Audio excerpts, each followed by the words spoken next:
Continuing our courageous conversations this morning, in a city with a dominant majority of white citizens, one black business owner says he faces some tough challenges.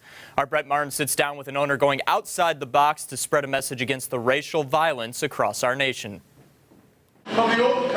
Morning after morning, Lyle Foster brews cup after cup inside his espresso cafe. Many times people have thought that I was the chief cook, the baker, the candlestick maker, and that's all fine, and I get that. But I think it's really been an opportunity to help be part of the entrepreneurial, renaissance. Foster isn't any of the above. He's the owner of Big Mama's Coffee on Commercial Street. They'll see me behind the counter. They want to know, do we have barbecue? And I'm kind of like, no, it's a coffee shop, and most times coffee shops don't really serve barbecue. Like anyone else behind a counter, the Chicago transplant hears both positives and negatives. Still, his mug is always half full. It's been a very interesting experience. Obviously, there are sometimes I kind of like, wow, this is a different part of the world. Since 1829, Springfield's been growing. In the early 1900s, the largest grocery stores were owned by the Hardwick brothers, two African Americans, at this spot just off the square downtown. Then in the 1930s, the Grahams ran a barbecue restaurant while helping blacks who were traveling through with a place to stay in a cabin like this one when Springfield hotel rooms wouldn't rent to them because of the color of their skin. Skin color is no longer the barrier to business that it once was in Springfield, but the city still lacks diversity when it comes to race. Former president of the Springfield Area Chamber of Commerce, Jim Anderson. We are the second most white city in America. I'm not proud of that. Of metropolitan areas above 400,000, we're second only to Portland, Maine. However, sweeping the past away isn't easy, but Anderson says it has to be done.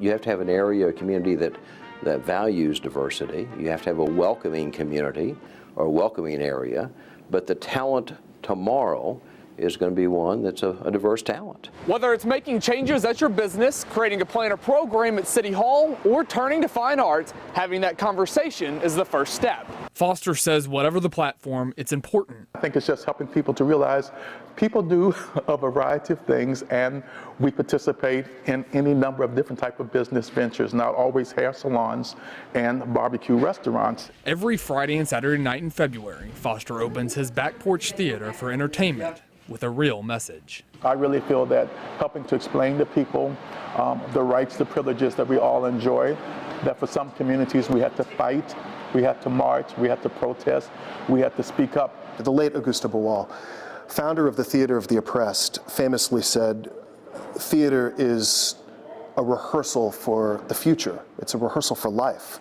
John Herbert directs Rites to Passage, a fictional story surrounding similar racial tensions to current events like Ferguson. The white thief or the dead black kid presumed to be the thief.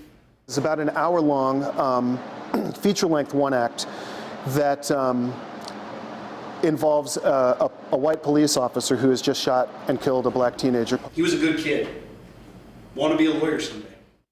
Herbert believes the stage is the starting point to a conversation not always easily discussed. I don't get to use a more intimate version of, oh, one of my best friends is black version. It gives us this space to say, hey, here's what people are thinking and feeling. Here's what people want to say, but don't want to say.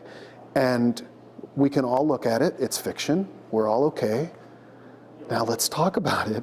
On a cold morning, black coffee in a white mug isn't just a way of revenue. It's a constant reminder of a successful combination for Foster. Two colors existing together, dependent on one another. Now he hopes it'll break through the walls of his coffee shop to the streets of Springfield. You don't have to prove to me that, that you're fair. I mean, I assume that. I'm not looking at you thinking, you hate me or you've got prejudice and bias. I'm looking at you as another traveler on the journey called life. So let's walk down the road together.